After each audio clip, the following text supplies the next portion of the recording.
자, 앞을 바라봐주세요. 이제 마무리하시고 앞으로 나가주세요. 오늘 로마서 9장 1절부터 18절까지 말씀을 조금 길어요. 그러나 우리가 말씀을 볼 줄 알아야 합니다. 길더라도 여러분 소설책과 만화책, 웹툰은 또 잘 보시잖아요. 거기 보면 굉장히 짧습니다. 네, 말씀 없이는 살아갈 수 없기에. 자, 로마서 9장 1절부터 18절까지 말씀입니다. 자, 혹시 질문 있으신가요? 질문. 네. 네. 그 여기서 그 12절에 보면 네. 택하심이라는 말씀이 나오잖아요. 네네. 단어가 이제 저희 믿는 사람들은 택함을 받은 사람들이라고 얘기하는데 네. 믿지 않는 사람들에 대해서 네. 택함을 받지 못한 사람을 택하는 게 맞는 건지.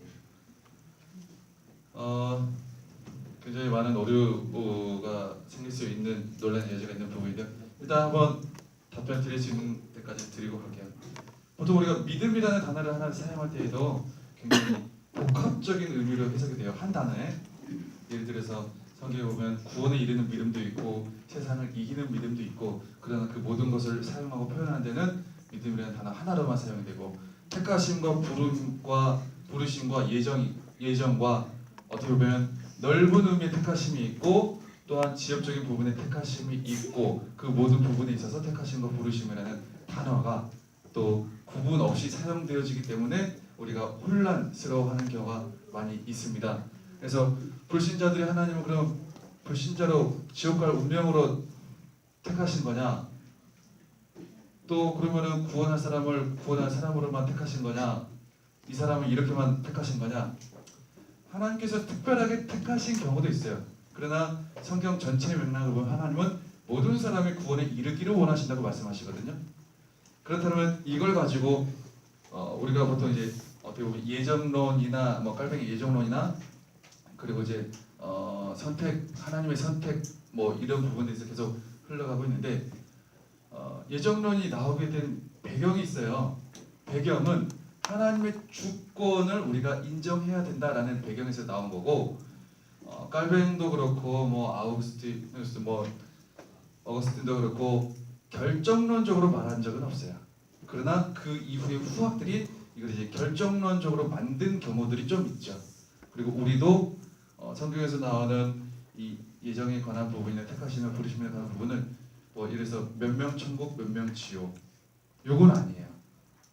요건 아니고 그러면 이제 여러 가지 많은 오류가 있죠. 그런 식으로 이제 이해하다 보면 성교할 이유가 없어져요. 왜? 하나님이 몇 명 천국 몇 명 지옥 해놨으니까. 그리고 우리가 살아갈 이제 이유와 근거와 그리고 동기부여가 안 되죠. 그리고 잠깐 메모를 했는데, 물론 이제 여러 가지 많은 말씀들을 이제 하실 수 있지만 예정론이 지난주에도 나오고 해서 한번 얘기는 해야겠다 생각은 하고 있었는데, 예정론과 결정론은 달라요. 예정론과 결정론은 다른데 우리는 예정론을 결정론으로 이해하고 넘어갈 때가 많이 있어요. 예를 들어서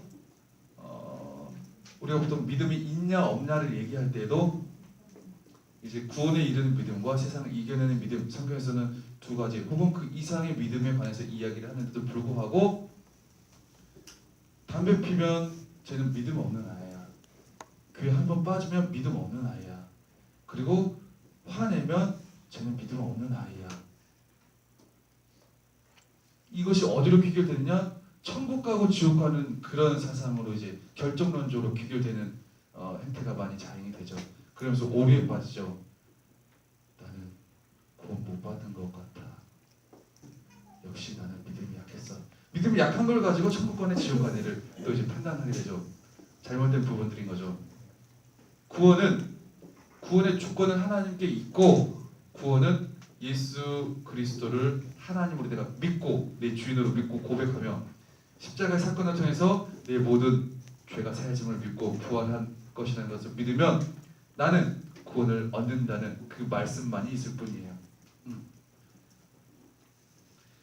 그래서 예정론을 일단 결정론으로 잘못 오해를 하면 선교의 그 타당성이 일단은 상실이 되고요. 그리고 미래가 결정이 돼 있다면 어떻게 되겠어요? 막 살겠죠. 내 책임에 대한 영역이 없어져요.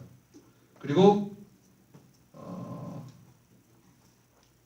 어떻게 보면 구경만 하게 되는 그러한 관점을 가지게 되고, 그리고 모든 것을 결정해 두고 심판의 날을 기다리는 하나님이라고 우리가 생각을 한다면 하나님 굉장히 사랑의 하나님과 거리가 먼 하나님으로 오해될 수 있어요.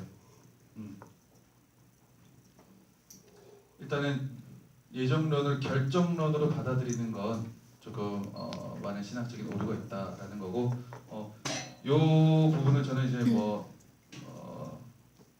많은 이제 신학자들이 이렇게 저렇게 할 수 있지만 현재 와서는 이런 과거에 이런 오류들이 좀 많이 얘기가 됐었어요. 그래서 어쩔 수 없다. 하나님이 천국 갈 사람, 지옥 갈 사람 정해놨다. 어쩔 수 없다. 그래서 하나님 하라니까 해야 되는 거다.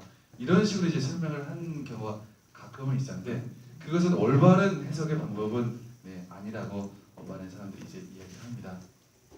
하나님 모든 사람이 구원에 이르기를 원하십니다. 그리고 악인일지라도 그 악인이 회개하고 돌아오는 것을 기뻐하십니다. 그래서 성경을 앞뒤 전후 상황 보면서 통전적으로 봐야 될 필요성이 있어요. 이런 부분들만 보면 우리가 천국 갈 사람, 지옥 갈 사람 정해놨나? 하나님 이렇게 선택하고 이렇게 딱 정해놓은 건가? 그럼 내가 이렇게 열심히 해야 될 이유가 뭘까? 하나님 앞에 나와야 될 게 뭘까? 만약에 내가 정해졌다면 죽기 직전에 회개하고 그 전까지 마음대로 놀아도 되지 않을까? 등등 여러 가지 많은 오류와 같은 상황.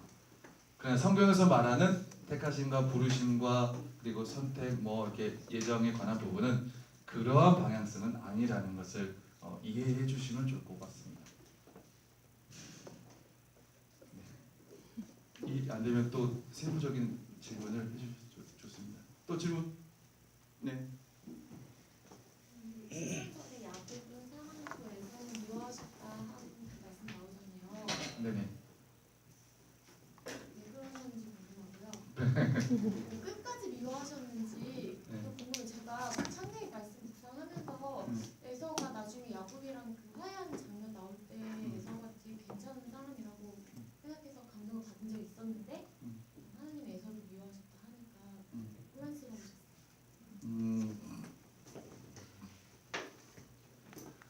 지금 이 문맥상으로 보면 여기서 하나님께서 에서를 사랑하고 야곱을 사랑하고 에서를 미워했다는 부분을 어떻게 보면 지금 로마서 9장의 맥락을 말함에 있어 이제 삽입됐다고 하는 부분 표현이 좋은 표현은 아닌데, 일단은 지금 들어온 거잖아요. 끌고 와서 설명하는 맥락 가운데 이제 들어온 또 하나의 이제 말씀이기도 하잖아요. 예시와 같은 말씀, 예화와 같은 말씀. 항상 성경을 이제 우리가 묵상하고 이해하는 부분에 있어서 더러 풀기 어려운 부분들이 있을 수는 있어요. 그러나 가장 건강한 해석 방법은 일단은 맥락을 먼저 보는 겁니다. 맥락 안에서 해주시는 하나님의 메시지와 뜻을 우리가 먼저 보고 그 안에서, 그 티거리 안에서 그 지역적인 부분까지도, 디테일한 부분까지도 연결시켜 해석해 나가는 것이 가장 건강한 해석 방법이라고 생각을 합니다. 그리고 더 나아가서 거기서 이제 문화적인 배경이나 또한 여러 가지 많은 부분을 알아보는 게 중요하고요. 그래서 로마서 9장의 지금 맥락은 하나님의 주권을 인정하고 강조하는 부분에 있습니다. 그래서 이제 야곱은 사랑하고 에서는 미워하였다. 그리고 바로를 통해서 일부러 악하게 하셨다. 이해할 수 없는 부분들이 많이 있습니다. 이거를 정확하게 A는 B, A 플러스 B는 C 딱딱 떨어지게 설명할 수 있는 사람이 많지는 않습니다. 삼위일체나 그리고 성령론이나 조직진학적인 책을 보면 이렇게 두꺼운데도 끝에 가가지고 답이 없어요. 답이 없어요. 이 학자의 견해는 이렇고, 이 학자의 견해는 이렇고, 이 학자의 견해는 이렇고, 이렇다. 답이 없어요, 그리고. 이따가도 이제 이야기하는 부분이긴 하지만 이해할 수 없는 부분들이 많이 있죠. 이해할 수 없는 부분들이 많이 있어요. 어떻게 보면 개미가 어떻게 사람의 생각을 이해를 할 수가 있겠어요. 물론 우리의 차원과 하나님의 차원이 다르기도 하고, 그러나 성경에서 계속 말하는 것은 하나님께서 이러한 방식으로 선택할 수 있다라는 것을 얘기하시는 것이고, 그리고 하나님께서 우리를 일단 창조하신 그 우위에 계신 존재라는 것을 말씀하시는 것이고, 우리가 올바른 길을 따라가기 위해서는 하나님의 이러한 선택과 또한 부르심과 하나님의 이러한 인도하심이 있다는 것을 믿고 인정해야 된다라는 것을 말씀하시는 것이고, 그러면 우리는 그런 하나님을 따라가면 잘못된 길로 갈 리는 없다는 것을 말씀하시는 것이고, 간단한 예로 우리 아들 연우가 이제 저를 자주 못 보기 때문에 저를 보면 굉장히 막 두려워합니다. 네, 안타까운 일이죠. 집에 가서 한 번씩 연우야 하면 막 놀라요 이렇게. 그래서 이게 뭘까? 진짜 막 그러다가 막 만약에 심하게 놀라면 내가 하면서 막 울어요. 그리고 이제 제가 좀 이제 상담 대학원을 다니면서 이 부분을 이제 토로를 했더니 그러면 엄마가 아마 이렇게 자주 봤는데 엄마가 할 때는 얼굴을 바로 들이미진 않을 거다. 아마 천천히 다가가면서 이렇게 해라 하면서 가까이 이렇게 서서도 눈이 뜬그라지고 이 미간에 주름이 이제 써진 게 보여요. 확 놀라진 않지만 그만큼 뭔가 경계심이 생기고 두렵고 뭔가 이해할 수 없는 대상이 나에게 오면서 얘는 뭐야? 라는 그런 이제 느낌이 들 수가 있다는 것이죠. 그러나 내가 이제 그 연우가 미간에 주름 쓰고 막 놀라고 막 죽을 것 같은 막 그런 울음소리를 낸다고 해서 내가 내 아들을 죽이려고 다가가는 건 아니잖아요. 죽이려고 너를 만지기로 택하고 내가 너를 고통스럽게 하려고 막 너를 놀리려고 한 게 아니거든요. 그런데 이제 그 감각의 차이가 연우는 연우의 입장에서 보고 나는 나의 입장에서 보는데 뭔가 다름의 차이가 분명히 존재하기 때문에 이게 이제 해석의 여지가 다르게 적용될 수도 있다라는 것이죠. 그래서 저는 아빠입니다. 아빠. 이뻐서 보려고 그러는 거고 어떻게든 한번 그냥 이 말이 굉장히 잘 어울리는 거예요. 그냥 막 빨고 싶어요. 막 뽀뽀하고 싶고 막 비비고 싶어요. 그런데 그렇게 할 수가 없어요. 빨리 좀 씻으래요. 아내가. 그리고 원래 애기 태어났을 때 막 뽀뽀하고 비비면 안 돼요. 애들 많이 아파요. 네. 그래서 애기 키워본 사람들 할 거예요. 애기 태어나면 함부로 뽀뽀하지 마. 네. 그렇게 얘기하거든요. 근데 이제 이 아빠 네. 어린아이들한테 대리만족은 하시면 안 됩니다, 여러분. 애들한테 다가가는 이 아빠의 심정이 그런 심정이라는 거죠. 근데 아이는 두렵고 공포스럽고 이해할 수 없고 자기에게 눈물 짓게 하는 일일 수 있어요. 굉장히 작은 간극의 차이임에도 불구하고 그런 부분을 보면 어떻게 보면 하나님께서 사람을 하나님의 형상대로 창조하셨기 때문에 이런 부분을 보면 이래서 하나님께서 우리에게 계속해서 영적인 성장을 요구하시는 것일 수도 있겠구나. 이래서 하나님께서 자꾸 우리에게 성령 충만하면서 하나님의 뜻을 구하라고 하시는 것일 수도 있겠구나 라는 것을 알아가게 된다는 거죠. 그래서 제가 이런 부분들을 얘기할 때마다 이제 월요일마다 가는 대학원 교수님이 그래요. 김성모 목사님 월요일마다 아침에 나올 때마다 아들에게 감사합니다 하고 인사하고 나오라고. 감사합니다 하고 인사하고 나왔어요.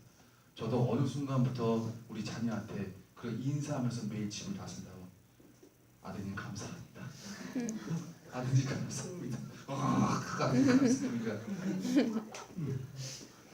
그리고 모든 것을 언어로 이해하기는 어려운 것 같아요. 왜냐면 언어라는 건 그 언어 안에 감정이라는 것 또한 배경이라는 것도 담겨 있긴 하지만 감정을 언어로 푸는 건 굉장히 제한적인 부분이거든요. 이성과 논리이기 때문에. 그래서 감정을 예를 들어서 상실의 아픔을 당한 사람에게 하나님께서 다 크신 뜻이 있어서 그러셨을 거야. 한번 죽이고 싶어요, 이 사람은. 네. 장례난 가정에 이제 가다 보면은 저희 목회자 같은 경우는 보통 이제 한 달에 10번 이상의 장례를 경험하는 것 같아요. 웬만하면. 예. 그리고 이제 특별한 이제 계절이 되면 어느 한 특정 교구에서는 막 일주일에 대여섯 장례식을 치르기도 하고요. 근데 이제 장례식에서 가장 꼴보기 싫은 사람이 하나님의 뜻입니다라고 얘기하는 사람. 그리고 좋은 곳에서 좋은 평안을 누리고 있을 겁니다라고 얘기하는 사람. 근데 그때 필요한 건 뭐냐? 똑같은 아픔을 경험했던 사람이 그냥 거기서 바라보면서 터치해주면서 같이 울어주는 것. 이거 외에는 별다른 다른 것은 위로가 되지를 않아요. 그만큼 사람의 감정이라는 것 혹은 아픔이라는 것 언어로 표현할 수 있는데 한계가 있을 수 있다는 거죠. 더군다나 하나님, 우리와 차원이 다른 하나님께서 이제 하시는 부분에는 우리가 이 말씀을 읽지만 물론 말씀을 통해서 많은 것을 담아주셨겠지만 어떻게 보면 우리 실생활에서 내가 부모와 자녀와의 관계를 경험하면서 비로소 조금씩 더 알아가게 되듯이 그리고 영적 성장을 이루면서 뭔가 조금 더 알아가게 되듯이 어떻게 보면 하나님께서 텍스트를 주셨지만 이 텍스트가 내 삶에 들어올 때 삶에서 경험되어질 때 부족한 2%를 알게 하시는 하나님의 뜻으로 인도해 주시지 않을까라는 생각을 해봅니다. 그래서 아기를 낳아봐야 엄마의 심정을 알고 뭐 등등의 많은 말들이 있잖아요. 그때까지는 이제 모르다가 하나님의 말씀, 성경 말씀도 마찬가지인 것 같아요. 신앙생활도 마찬가지이고요. 저는 하나님 나빠요. 하나님 어떻게 이럴 수가 있습니까? 오늘 새벽 그 욥기 23장의 말씀도 그렇잖아요. 이해할 수 없어요. 이해 못해요. 그리고 못 풀렸어요. 그런데 소통이 됐어요. 어떻게 보면 신앙의 또 다른 성장의 측면을 맞이했다고 볼 수 있죠. 욥이. 내가 지금 이해하지 못할지라도 중요한 것은 하나님은 나를 선한 것으로 그리고 이 세상을 긍휼한 마음으로 하나님의 사랑의 마음으로 품기를 원하신다. 내가 하면서 놀랄지라도 그리고 하나님 하면서 원망할지라도 이것이 지금의 나이기 때문에 그 상황에서 보일 수 있는 나의 반응이 나올 수 있겠다. 아기 때 반응과 어른 때의 반응은 다르잖아요. 요즘도 혹시 뭐 화장실 갈 때 무서워하거나 뭐 그런 분 계신가요? 요즘 다 수세식이라 그런 일은 없겠지만 여러분 좋은 곳에 사시는 거예요. 어떻게 좀 답변이 되었나요? 가는 전에 조금 미진할 수는 있지만 또 질문 한 번만 더. 6절이요. 네? 6절이요. 6절. 네. 하나님의 약속의 말씀이 뭐예요? 네? 하나님의 약속의 말씀. 제가 세 번역을 아. 해서 네. 그러나 하나님의 말씀이 폐하여진 것 같지 않도다. 질문이 뭐였죠? 하나님의 약속의 말씀. 하나님의 약속의 말씀. 약속의 말씀이 뭔지 몰라서. 약속의 말씀 굉장히 포괄적인 부분이죠. 이것 또한 문맥적으로 좀 이해해보는 부분이 필요해요. 우리가 하나님의 약속의 말씀과 말씀으로 나뉘어서 표현되는 경우가 많이 있거든요. 지금 개역개정에는 하나님의 말씀으로 표현됐고 오른 세번역에는 하나님의 약속의 말씀으로 이제 표현이 되어 있죠. 그런데 하나님의 약속의 말씀을 넓게는 보면 성경 전체를 우리가 포괄해서 이야기를 할 수가 있고요. 하나님의 약속의 말씀. 하나님은 항상 우리에게 약속을 주시죠. 언약을 주시죠. 언약의 말씀을 주시고 그리고 그 하나님의 말씀이 먼저 나온 것을 우리가 믿고 바라봄으로 나아가게끔 해주시죠. 앞에 보면은 4절 그들은 이스라엘 사람이라 그들에게는 양자됨과 영광과 언약들과 율법을 세우신 것과 예배와 약속들이 있고 조상들도 그들의 것이요 육신으로 하면 그리스도가 그들에게서 나셨으니 그는 만물 위에 계셔서 세세의 찬양을 받으실 하나님이시니라. 아멘. 그래서 말한 부분은 어떻게 보면 넓게는 하나님께서 우리를 주님의 자녀로 부르시기를 원하셨던, 어떻게 보면 아브라함 뭐 등등 계속 앞에서 말씀해 주신 그런 우리를 향한 긍휼의 약속들, 그런 약속들을 포괄한다고 볼 수도 있어요. 그러나 이 부분을 특정해서 어떤 약속입니까? 라고 해석하기에는 조금은 어려움이 있는 부분인 거죠. 또 질문?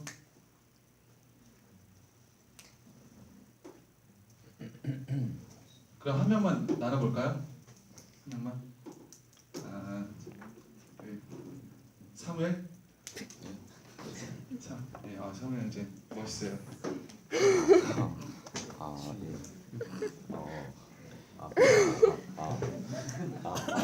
차라리 질문을 할까요?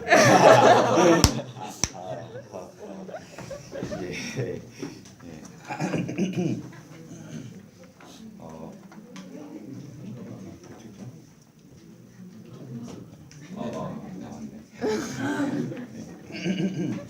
네. 요 소리 조금만 키워줄 수 있나요? 마이크.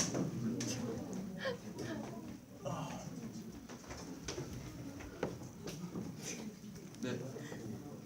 어렵게 생각하지 않아도 돼요. 왜냐면 사람들이 다 기대하지 않고 있어요. 자, 여러분 집중해주세요. 사무엘 형제가 나누도록 하겠습니다. 제가 지금 뭐 나눔을 하면서 가장 와닿았던 말씀 몇 군데가 있는데 세 번역에서 8절을 보시면은 약속의 자녀가 참 자손으로 여겨지리라는 것을 뜻합니다. 61절에 그들이 태어나기도 전에 택하심이라는 원리를 따라 세우신 하나님의 계획이 살아있게 하시려고, 12절에 사람의 행위로 근거하는 것이 아니라 부르시는 분께 달려있음을 나타내시려고, 또한 마지막 16절에 사람의 의지나 노력에 달려있는 것이 아니라 하나님의 자비에 달려있습니다. 이 말씀이 좀 저한테 일맥상통하게 좀 와닿았었는데, 제가 최근에 암송했던 말씀이 아버지가 자식을 긍휼히 여긴 같이 여호와께서는 자기를 경외하는 자를 긍휼히 여기시나니 이는 그가 우리의 체질을 아시며 우리가 단지 먼지뿐임을 기억하심이로다 라는 말씀을 암송을 했었는데, 여러분 방금 암송한 거예요. 암송을 했었는데, 제가 어제 금요일 때 기도를 하면서 항상 제 입술에서 나왔던 말씀이 주님 제 영혼을 긍휼히 여겨 주셔서 제가 정말 연약하고 부족한데, 제가 지금 현재 리더로 세워져 있는데, 알파 리더로 세워져 있는데, 제가 잘나서 이 자리에 있는 것이 아니라 한 영혼 한 영혼을 품을 수 있게 하나님께서 기회를 주셨고, 이 영혼에게 저를 긍휼히 여겨 주셔서 저를 한 영혼을 품을 수 있는 마음을 주시라고 계속해서 말씀으로 기도가 나왔었던 것 같아요. 근데 오늘 이 말씀을 통해서 주님께서 저를 긍휼히 여겨 주시고, 하나님께서 사람이 여기서 아까 말씀했던 것처럼 오는 말 자체가 우리가 뭔가를 할 수 있는 게 아니라 우리는 단지 먼지뿐임이고 우리가 너무나 할 수 있는 너무나 연약한 존재라는 임을 깨닫게 해주시고, 이 순간에 하나님께 기도하고 하나님께 의지하고 나아갈 수밖에 없음을 다시 한번 깨닫게 해주셨던 것 같습니다. 네, 그래서 그거를 좀 나눔을 했었고요. 이제 적용으로 들어가자면은 제가 지금 서 있는 이 공간이 지금 서 있는 공간이 아니라 서 있는 위치, 자리라는 것 자체가 지금 현재 알파 리더로서 이렇게 있는데 많이 부족하고 연약함을 고백하면서 항상 나눔을 하고 시작을 할 때 저의 연약함을 하나님께 기도를 드리고 하나님께 맡긴다라고 선포하면서 주님만을 의지하고 나아갈 것 같습니다. 예, 감사합니다. 네, 굉장히 방금 에어컨을 틀었는데 냄새가 좀 나긴 해요. 네, 에어컨 향기입니다. 네, 좋은 단어 감사드리고, 네, 괜찮아요. 익숙한 향기잖아요. 네. 자, 로마서 9장 1절에서 18절 꼭 목장에서 읽으시고, 그리고 조금이라도 와닿는 부분 통해서 나누시고 하면 좋을 것 같아요. 일단은 말씀 읽지 않고 말씀 나누지 않는 목장 생명력은 떨어진다. 제가 짧고 끝게 빠르게 마무리하도록 하겠습니다. 네. 자, 예수 믿는 건 축복인가요? 고난인가요? 축복입니다. 축복이죠. 행복한 일이에요. 굉장히 감사한 일이고, 그리고 나에게 엄청난 복이 되는 일이에요. 우리가 약할 때도 어떻게 보면 내 안에서 내 영혼과 더불어 성령 하나님께서 탄식하시며 친히 나를 위해 기도를 해주시죠. 내가 알 수 없는 그 순간에도 나를 위해 누군가 기도하시고 돕고 계시는 분이 있다는 건 엄청난 축복이에요. 그런데 예수 믿으면서도 고통이 찾아오고 예수 믿으면서도 끊임없는 아픔 가운데 시달려야 되는 게 사실은 예수 믿는 사람의 현실이에요. 예수 믿으면 모든 게 다 해결됩니다. 행복합니다. 라고 말하는 그 행복은 아무 문제가 없고 아무 아픔이 없고 아무 걱정이 없는 그런 행복이 아니에요.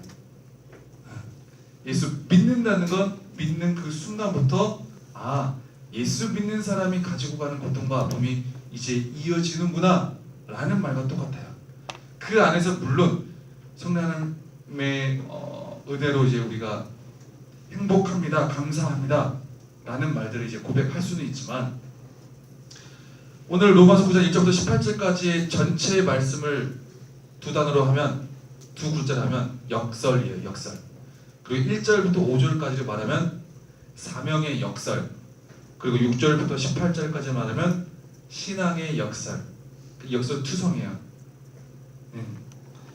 바울을 보니까 9장 1절부터 쭉 보니까 바울에게 마음에 그치지 않는 고통이 있다고 말씀해요. 예수 믿었어요. 그리고 방언도 다른 사람보다 더 많이 했어요. 기도도 엄청 많이 했어요. 성령 체험도 했어요. 그리고 천국 3층 천까지 경험을 했어요. 죽은 자도 살리고 막 엄청나게 능력도 행하고 막 그냥 죽을 수밖에 없는 자기가 이제 살았다라는 확신까지 얻었어요. 그런데 끊임없는 고통 가운데 시달려요. 그래서 뭐라고 하냐? 내가 저주를 받아 그리스도에게서 끊어질지언정 하면서 막 고통의 정도를 얘기해요. 마음에 계속 아픔이 있고 불편함이 있고 고통이 있다는 거예요. 예수 믿고 주의를 해보니까, 예수 믿고 성령 충만 해보니까 기도할 때마다 예배 드릴 때마다 항상 마음에 걸리는 게 있다는 거예요. 마음에 쓰라리게 뭔가 다가오는 아픔이 뭐 정도의 차이는 있겠지만 계속 있어요. 그게 민족, 동족에 대한 아픔이었어요. 구원받지 않은 가족, 친척 등등에 대한 아픔. 하나님의 말씀을 먼저 맡은 동족인데 나는 사는데 저들은 죽을 걸 아니까 너무나도 이 안에 걸려 들어온 거예요. 우리는 보통 그렇게 하죠. 야, 너는 교회 다니지 몇 년이 내가 이렇게 열심히 사역하는 애들은 왜 예수 안 믿고 막. 일반적인 반응은 정죄와 분냄과 화냄으로 이어질 수 있지만, 일단은 바울에게는 그것이 아픔으로 다가와졌고 그것을 위해서 기도하면서 주님 만날 때까지 끝까지 쭉 일평생을 그 길을 위해서 살아요. 사명의 역설이라고 제가 일부 부제를 붙여놓은 이유는 뭐냐면, 우리도 예수 믿으면서 시작된 고통과 아픔이 있어요. 예수 믿는데 그래, 돈 걱정 없이, 그래, 남자 걱정 없이, 여자 걱정 없이, 가족 걱정 없이, 집 걱정 없이, 직업 걱정 없이, 내일 걱정 없이 예수 믿으면 다 이렇게 행복하고 만족해야 되는 거 아니야? 그런데 뭔가 모르게 이것저것 막 걸리는 것들이 많이 있어요. 오히려 더 걸려요. 그 밖에 있는 많은 사람들이 얘기해 보면, 군대에서 그랬구나. 군대에서 얘기하다 보면 저희 내무반에서 하는 말이 항상 그래요. 뭐 휴가 나갔다 오면 이제 여자들을 이제 뭐 소개팅도 하고 미팅도 하고 만나고 소개받고 하잖아요. 그러면서 하는 말이, 교회 다니는 여자가 제일 싫어. 교회 다니는 여자가 제일 싫대요. 걔네는 왜 이렇게 까다롭니? 걔네는 왜 이렇게 까다롭니? 교회 다니는 애들은, 교회 안 다니는 애들이 내세우는 조건도 다 따지고, 그리고 교회에서 내세우는 조건도 다 따지고, 그래서 제일 싫대요. 제일 사귀기 어렵대요.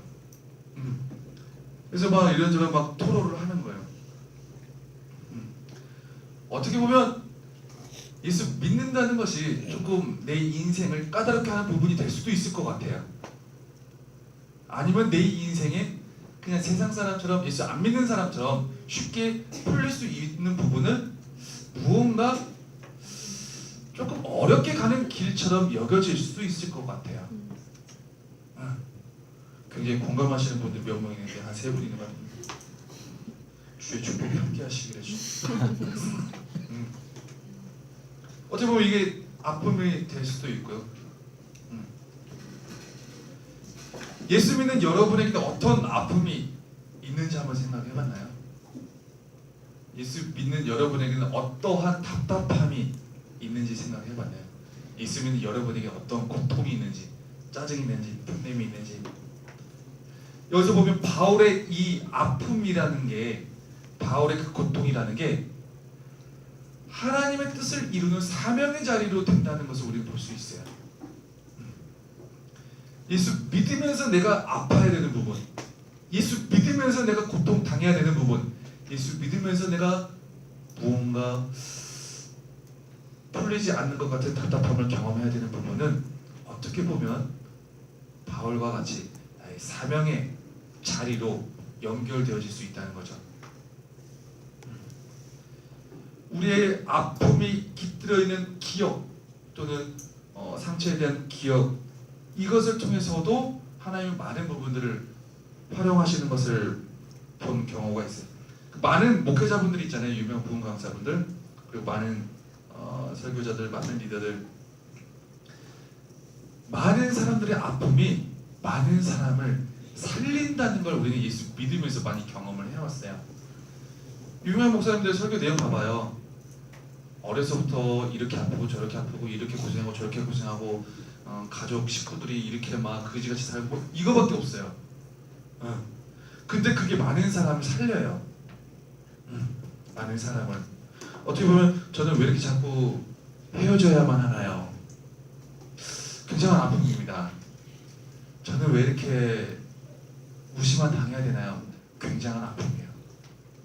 그런데 이게 또 다른 사람을 많이 살릴 수 있는, 혹은 하나님의 일을 하나님의 일 되게끔, 혹은 하나님의 영광을 드높이는 그러한 또 다른 재료와 원료가 될 수 있다는 사실을 우리는 알아볼 필요가 있다는 것이죠.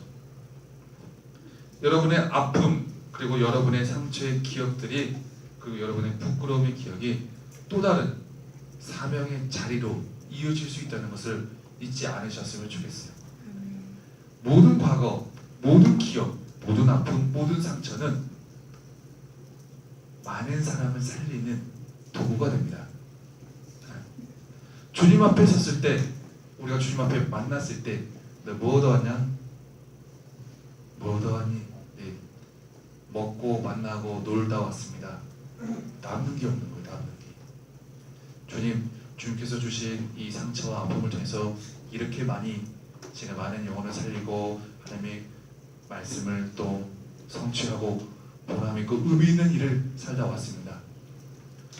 보시면 아시겠지만 결혼할 사람은 결혼해요. 욥은 결혼할 사람이었나 봐요. 독신주의자가 아니었나 봐요. 가족을 잊었어도 또 결혼해요.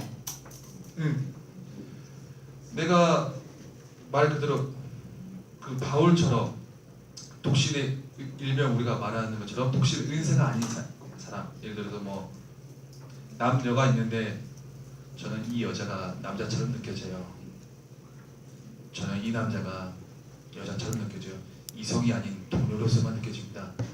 뭐 모든 이성에 대해서 이렇게 여겨진다면 좀 독신의 은사에 대해서 생각해볼 필요도 있겠죠. 근데 그게 아니라면 저는 언젠가는 하나님의 뜻과 인도하심 가운데 나에게 나의 부족함을 채워주시는 사람을 만날 수 있을 거라는 말을 항상 청년들에게 이야기를 합니다. 그것이 나의 아픔이 된다면 아픔을 가지고 기도하시면서 하나님의 뜻을 구하시면서 하나님의 사명의 자리로 발전시켜 나아갈 수 있는 우리가 되었으면 좋겠습니다. 아픔을 아픔으로만 가지지 말고. 저는 목회자가 제일 되기 싫었습니다. 죽어도 되기 싫었습니다. 장애인이 되어도 목회자가 되기 싫었습니다. 왜? 목회자 자녀로 너무나도 불합리하고 너무나도 항상 져야만 하고 너무나도 어떻게 보면 고통과 아픔 가운데 살았다고 저는 생각했었기 때문에 그렇죠. 목회자 자녀로 있다 보니까 너무나도 억울한 거예요. 자유를 못 누리고 저에게 아픔이 있었고, 그리고 무언가 항상 잘해도 욕먹고 더 잘하면 그나마 인정받고 정말 어느 정도만 칭찬받는 그리고 무언가 항상 미안해야 하고 무언가 항상 잘못했다고 먼저 손 내밀어야 되고 왜 나도 화내고 싶은데 왜 나도 삐지고 잠수타고 싶은데 나도 마음에 안 드는 사람 그냥 얘기 안 하고 그냥 인연 끊고 싶은데 나 편하게 살고 싶은데 그러면서 이제 든 생각이 장로님 되겠습니다였죠. 주님 저는 장로님 되겠습니다. 어려움을 겪는 목사님들을 돕는 장로님이 되겠습니다. 이제 의외로 많은 그런 상처를 받는 목회자 자녀를 돕고 사실은 저희 교회 사이즈, 저희 교회 이러한 부분들은 대한민국 교회 0.1%밖에 안 돼요. 거의 99%가 200명 미만 교회예요. 그리고 그 중에 상당수가 100명 미만에서 이제 목사님 뭐 사례비도 못 드리는 경우가 이제 부지기수로 많아요. 그래서 많은 목사님들 은퇴 후에 살 집이 없어가지고 은퇴한 다음에 살 집이 없어가지고 막 여기저기 전전하다가 아프게 비참하게 이제 노년을 맞이하시는 경우가 굉장히 많거든요. 그래서 은퇴 후에 은퇴 목사님들을 돕겠습니다. 그런 장로님 되겠습니다. 그리고 목회자 자녀를 돕겠습니다. 그리고 약한 목회자 그런 교회들을 돕겠습니다. 했는데 그러면서 이제 목회자 가정의 아픔을 이야기했단 말이에요. 수련회에서나 어디서나 누구를 만나거나 신앙인들을 만나거나 그리고 목회자의 어려움을 토로했단 말이에요. 그게 저에게 굉장히 거슬렸나 봐요. 그게 저에게 굉장히 이제 아픔으로 다가왔고 고통으로 다가왔고 이해할 수 없는 하나님의 인도하심으로 다가와서 알아요. 그런데 하나님이 그 아픔을 통해서 더 많은 영혼을 도우라고 목회자로 삼아버리셨어요. 그게 저의 사명의 자리였음을 지금에서 여러분들에게 이렇게 얘기할 수 있어요. 대부분 유명한 목사님들, 대부분 유명한 리더들 보면 자신의 아픔을 이야기합니다. 분당 우리 교회 목사님 아버지가 40일 금식기도 하다가 도중에 그냥 죽어버렸어요. 몸이 약해가지고 심신미약해서. 그리고 어머니와 함께 지내면서 어려운 생활들 하면서 막 미국 가서 엄청나게 힘들게 살면서 그리고 저희 기용식 담임 목사님도 첫째 딸을 잃었죠.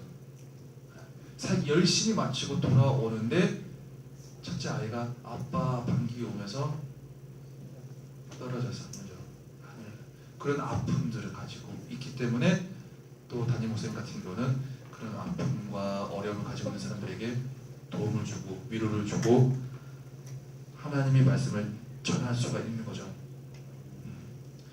하나님이 우리에게 하나님 나에게 왜 이런 아픔을 주실까? 왜 이런 고통을 주실까?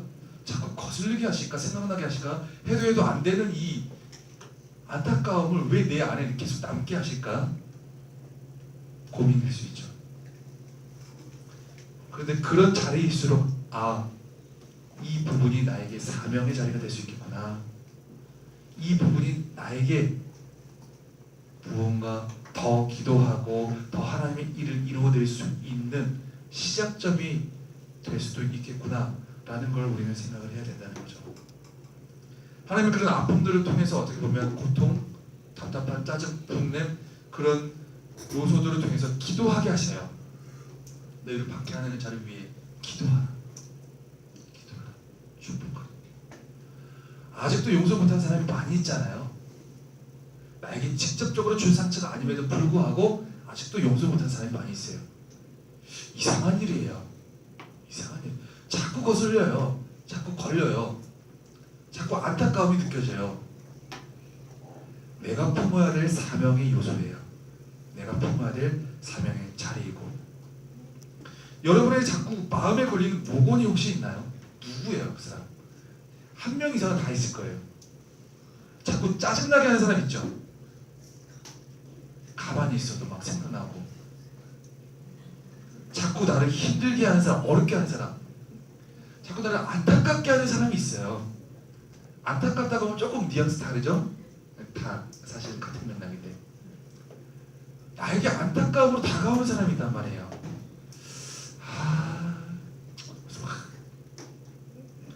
하나님께서 여러분에게 맡기신 사람입니다. 맡기신 사람.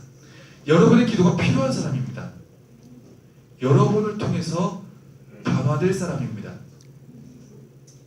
여러분의 도움이 여러분의 사랑이 필요한 사람이에요. 그 사람에게 관심 쏟고 기도할 수 있는 유일한 사람이 당신, 여러분이 되기 때문에 그렇습니다.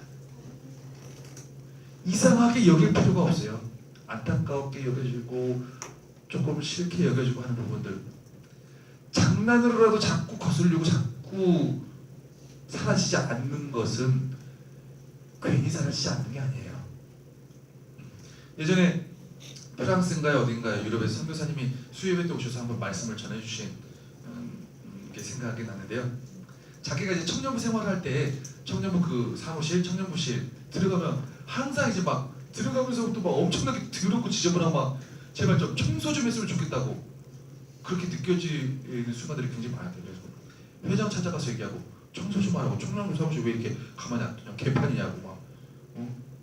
그러면은 회장을 찾아가서 만나고 총무를 찾아가서 만나고 그리고 임원들을 찾아가서 만나면 그렇게 더럽지 않은데 왜 그렇게 더러웠어? 그들은 못 느끼는 거예요. 그게 그렇게 더럽고 청소해야 될 모습이라는 걸, 심각성을 못 느끼는 거예요. 그래서 결국은 누가 하게 됐냐, 이렇게 저렇게 짜증나게 하면서 막 이제 기도하기 시작한 거죠. 주님, 청년부가 엉망입니다. 주님, 청년부를 살려주옵소서. 도대체 임원이라는 사람들이 청년부 사무실을 청소도 안 하고 저것들은 도대체 뭘 하고 다니는지, 이러니까 청년부가 욕을 먹고 교회에서 인정 못 받고 교회에서 기독교들이 눈에 보이는 것, 내 눈에 왜 보일까요? 예수 믿으면서 자꾸 거슬리고 왜 눈에 보이고 자꾸 부딪힐까요? 기도하는데, 예수 믿는데, 하나님의 인도하심 따라간다고 순종하면서 가는데 결국 그분이 청소를 했대요. 그분이 청소를 하고 나니까 하나님이 나에게 주신 사연이었구나, 하나님이 나에게 주신 섬김의 자리였구나. 그 어느 누구도 이렇게 얘기를 해도 되지 않대요. 그래서 그 사람이, 그 선교사님이 이제 청소를 하고 이제 청년들에게 보여주고, 이봐라 얼마나 깨끗하냐 하면서 이렇게 정기적인 청소의 날도 만들고 하다 보니까 그 사람을 중심으로 청년부 사무실에 이제 관심을 가지게 된 사람들이 늘어나고, 그래 청소하는 멤버들이 구축이 되었다는 거예요. 지금 우리 청년부 사무실을 꼭 청소하라 뭐 이런 얘기가 아니라 그분의 예화라는 거죠. 나에게 보여지는 걸림, 예수 믿으면서 나에게 들어오는 무언가 이 부분, 내가 감당하지 않으면 이루어지지 않을 하나님의 거룩한 자리라는 것을 우리가 기억해야 된다는 거죠. 여러분에게는 어떤 게 불편함으로 다가오시나요? 교회 보면서 어떤 사람이 불편합니까? 어떤 목장이 불편합니까?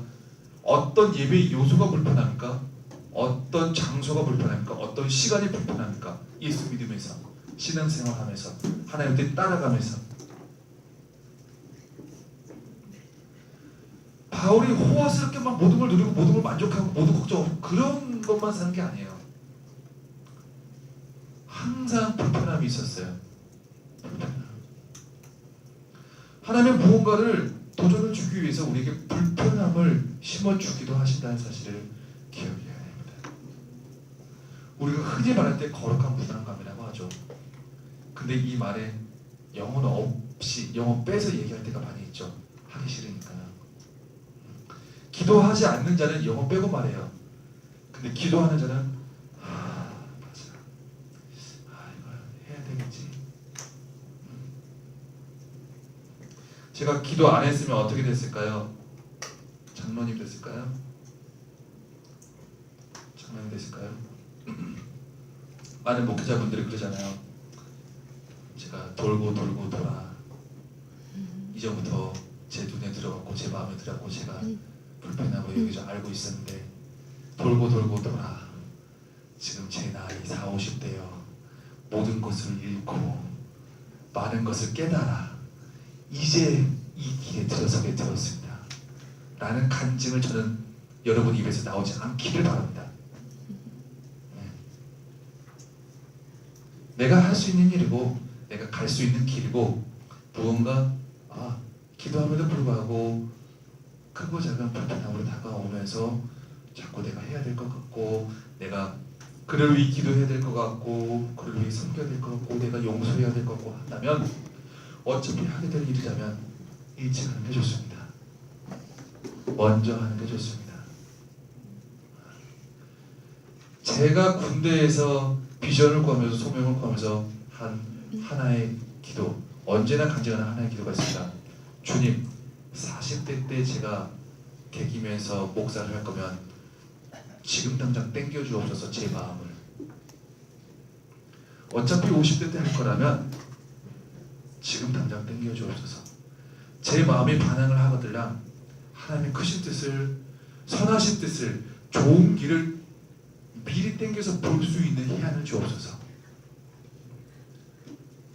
돌고 돌고 돌아.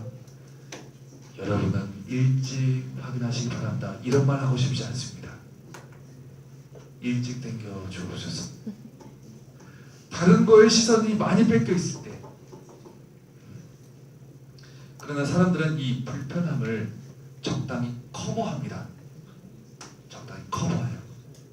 적당한 불편이라는 얘기 알죠? 2017년도 트렌드 코리아에 나온 부분이에요. 2017년도에 사람들이 트렌드를 동향을 분석해 보니까 적당한 불편을 좋아한대요. 불편이라는 말을 들으면 정말 말 그대로 불편해요. 근데 앞에 적당히 붙으면 나는 괜찮아요. 적당한 불편은 쾌락으로 이어집니다. 그래서 적당한 불편을 돈 주고 사죠. 그래서 이제 욜로족이 나오는 거고요. 트렌드에 따라서. 그리고 요즘 여행붐이 있는 거고요. 어떻게 보면 자기를 다 불편하게 만드는 일이거든요. 결혼을 해야 되는데도 불구하고 돈 다 막 써요. 여행 가는데 막. 그래 지금 즐기자. 그리고 옷도 사고 막 이것도 하고 시간도 소비하고 뭐하고 그리고 쉑쉑버거를 이제 먹기 위해서 막 몇 시간씩 막 기다리고 적당한 불편을 이제 감수하죠. 근데 그게 이제 앞에 적당한 부분을 이제 딱 붙이면서 이제 쾌락으로 이제 이어지는 거죠. 쉑쉑버거 먹어봤어요? 저 아직도 못 먹어봤어요. 강남에 있대요. 네. 그리고 맥이나 뭐 이런 신제품을 이제 구입하기 위해서 막 그런 적당한 불편은 우리에게 도움이 되지 않습니다.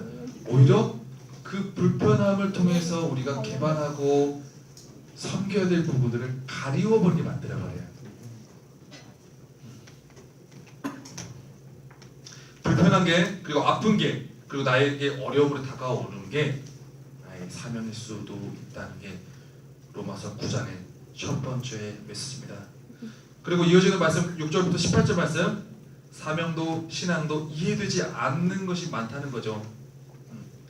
그러나 아까 질문을 통해서 한 말씀이 여기에 나온 말씀이에요. 사실은 신앙은 신비이지만, 신앙은 축복이지만 신앙은 역설이라는 거예요. 역설. 하나님의 주권도 이 신비의 영역에 속하기 때문에 이해가 되진 않아요. 역설일 수 있어요. 하나님이 왜 아브라함을 택했는지, 다른 많은 사람들도 있었는데 아브라함이 잘나서 택한 게 아니었어요. 응? 아브라함이 막 기도 열심히 하고 40일금씩 기도해서 택한 게 아니었어요. 근데 하나님은 그냥 아브라함을 택했어요. 하나님이 선민으로 이스라엘을 왜 택했는지 성경에 나오죠. 이제 그 수가 적었습니다. 하나님의 주권 되심을 보여주게 하기 위해서. 하나님 되심을, 하나님이 왜 야곱을 사랑하시고 에서는 미워하시는데 왜 믿지도 않는 악한 왕 바로를 통해서, 바로 애국 왕, 이집트의 왕 바로를 통해서 하나님의 능력을 굳이 보이셨는지 다 이해를 못해요. 그리고 여러분도 지금 항상 하는 말이 그러잖아요. 잘 모르겠어요. 잘 모르겠어요. 왜 그런지 모르겠어요. 저도 몰라요. 저도 몰라요. 알려고 하다가 생긴 게 2단 3단이에요. 2단 3단. 2단들. 몰라도 되는 게 필요해요. 근데 그걸 다 풀어버려요. 그러면서 생겨나는 게 2단인 거예요. 왜? 모를 때 가능한 게 있거든요. 이해되지 않을 때 나에게 주어지는 것들이 있거든요. 경외라는 것. 거룩한 두려움이라는 것, 영적 긴장감이라는 것, 그리고 죄짓지 않음이라는 것 모르기 때문에, 다 이해할 수 없기 때문에 믿음이라는 것이 주어질 수가 있는 거죠. 다 알아버리면 이 모든 게 다 없어져 버려요. 분명한 건 이해할 수 없지만 분명한 건 이 사건을 통해서 하나님의 주권이 명확하게 결론적으로 세워졌다는 거예요. 출애굽을 했어요. 바로를 통해서, 아브라함을 통해서 믿음의 자손이 이어졌어요. 에서와 야곱을 통해서 하나님의 약속이 성취되는 걸 보여줬어요. 그렇다고 하나님이 사람을 너는 지옥, 너는 너희 싫어해, 너는 끝났어, 나하고 이년 끝, 이렇게 아니에요. 이렇게 아니라 아까 질문 통해서 답변을 드렸죠. 우리 인생에서도 마찬가지예요. 하나님이 내 인생을 인도하는 방향, 그리고 만나게 하는 사람들, 자꾸 이루어지는 현상들에 대해서 이해하지 못할 때가 굉장히 많아요. 때로는 혼란스럽기까지 해요. 내가 예수 믿는데 기도하는데 왜 나에게 이럴까? 아무것도 남는 게 없을까? 그러면서 이제 바울을 통해서 얘기하죠. 14절에 그런즉 우리가 무슨 말을 하리요? 하나님께 그렇다고 불의가 있느냐? 그럴 수 없느니라. 우리 아들 연우가 나한테 그렇다고 우리 아빠가 나쁜 아빠냐? 악한 아빠냐? 그럴 수 없느니라. 나중에 크면 이런 말을 들을 수 있을까 모르겠어요. 네. 어린 인간이, 미약한 인간이, 하나님보다 아래 차원의 인간이 하나님의 주권에 대해서 문제제기를 하는 것은 조금 무언가 맞지 않고 어려운 부분이라는 거죠. 이해하기 쉽지 않은 문제더라도. 그래서 우리가 해야 될 것 뭐냐? 적용.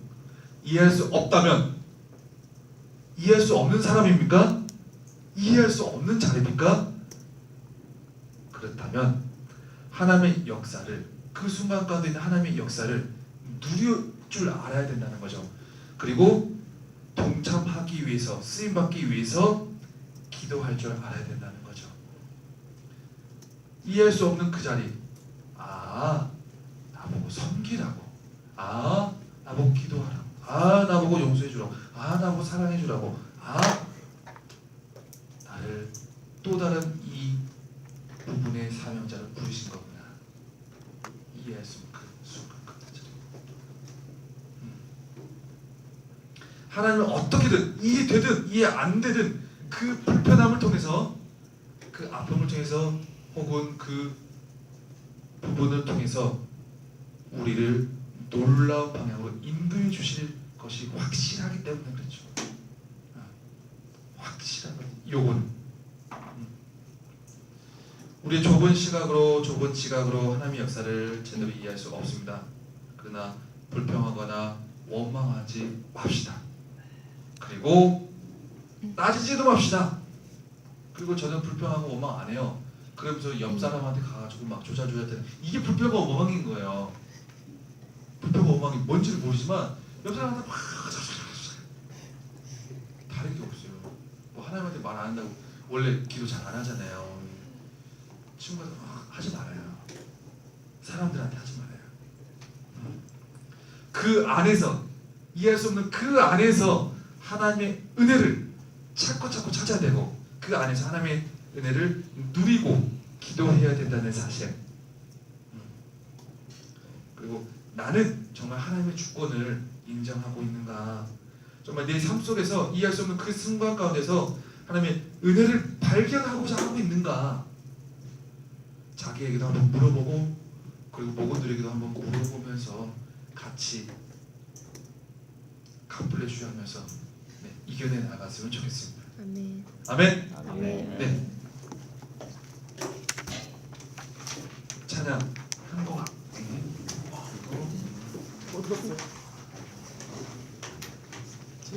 하늘의 나는새도